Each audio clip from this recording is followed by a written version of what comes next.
Sarap pala magpasabog ng TNT kapag ganito kalaki. Kung mapapansin ninyo ay may malaking TNT dito sa likod ko. Syempre tama kayo dyan. Ang gagawin nga pala natin dyan ay papasabugin natin yung TNT na yun. Ang laki ng TNT masyado, grabe. Puro TNT yung mga nasa paligid ko. Tapos merong mga chest, may mga gamit. And meron din naman na puro dirt lang tapos puno, ganon. Pero ngayon lang ako nakita ng ganito kalaking TNT, grabe. Tignan nyo guys, ang lupit ng pakalaki niya talaga, sobra. Siguro pag pinasabog na rin natin to, warak siguro yan. Grabe, laki masyado, nakakakaba. Pero napansin ko lang, hindi siya pure TNT lahat, I think. Hindi ako nagkakamali.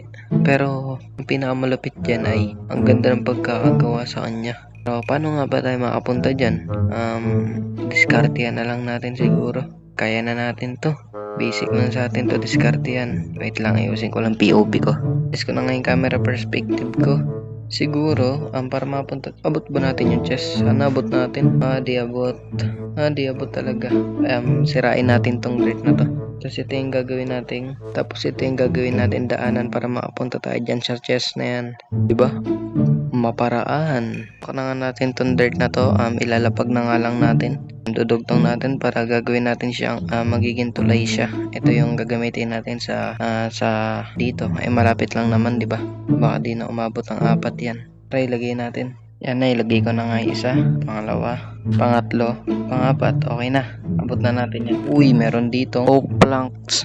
Ito yung magagamit natin para makapunta tayo doon, syempre. Hawak na natin siya ngayon. Gagamitin na lang natin siya. Mapunta tayo sa malaking TNT. Kahit tayo na sa pinakataas kasi baka meron dong baka may chest doon. Hindi ko sigurado, baka. Feel ko nandun yung mga gamit nun sa taas. Tara, punta na tayo doon. Gawa tayo ng pinakatulay natin. Sana di tayo abutan ng gabi. Mukhang pababa na yung araw. Ito na nga tayo, finally. Haba ng natin. Lapag, ito na lang yung natira sa atin, 64 na lang. Sabi, ang tagal rin pala nun, no? Ang hirap din kasi umakyat eh. Kumbaga, hindi ko na ilalapag ng maayos. So, problemahin kasi nandirito na tayo sa napakalaking TNT.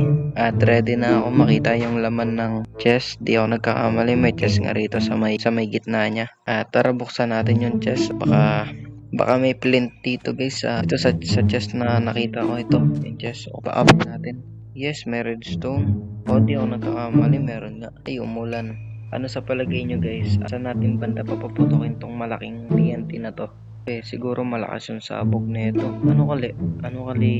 Baka naman mamatay tayo kapag pinasabog natin to. Napakalakas nito, sigurado ako. Ang laki-laki nito. Grabe. Siguro sabog siguro yung katawan ko rito kapag pinasabog ko to.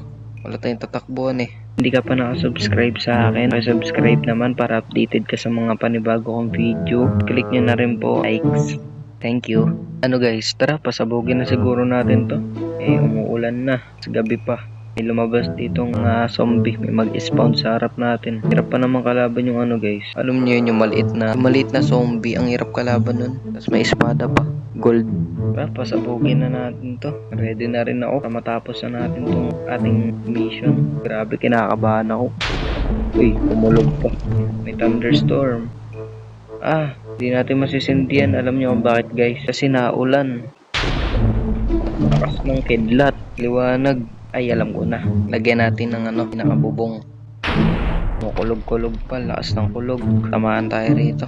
Yan na guys. Aray ko. Lakas, grabe. Ang lakas niya guys. Sobrang lakas. So ngayon, makikita nyo nag-spawn tayo sa ibang naman. Dito sa ibang spawning area. Pero pa talagang creeper dito nagtatago. Hey creeper, takot ka naman. Ilalaglag kita, bala ka dyan. Silong ka pa. Aray ko, sumabog. Nalaglag na naman ako. Aray ko. So let's continue the video. Nga pala, marami sa atin nangyaring hindi inaasahan. Kaya ngayon, napagdesisyonan ka ng mag-creative kasi nga ang hirap ng survival. Tapos, natin makita yung pagsabog ng TNT dahil mabilis tayo mapapatay. Ngayon, tayo tayo. Pero naka-creative tayo. Papasabogin natin yung mga malalaking TNT dito. TNT na to. The big TNT. Ano pang inaantay natin? Tara, pasabugin na natin lahat ng TNT rito kung gaano kalakas lahat. Dito natin simulang pasabugin. Bag. Grabe. Fireworks talaga. Yun pa, meron pa nun. Sarap pala magpasabog ng TNT kapag ganito kalaki. Teka. Wow, lasay. Last na TNT na nga lang pala to guys. Sulit naman, ang laki nila. Medyo lapit tayo para makita natin ng malapitan. Grabe, lakas. Wala talagang natira Wala natirang TNT. At guys, dito na siguro natin tatapusin ang ating video. Pero bago ang lahat, pasabugin muna natin to. Tumapag.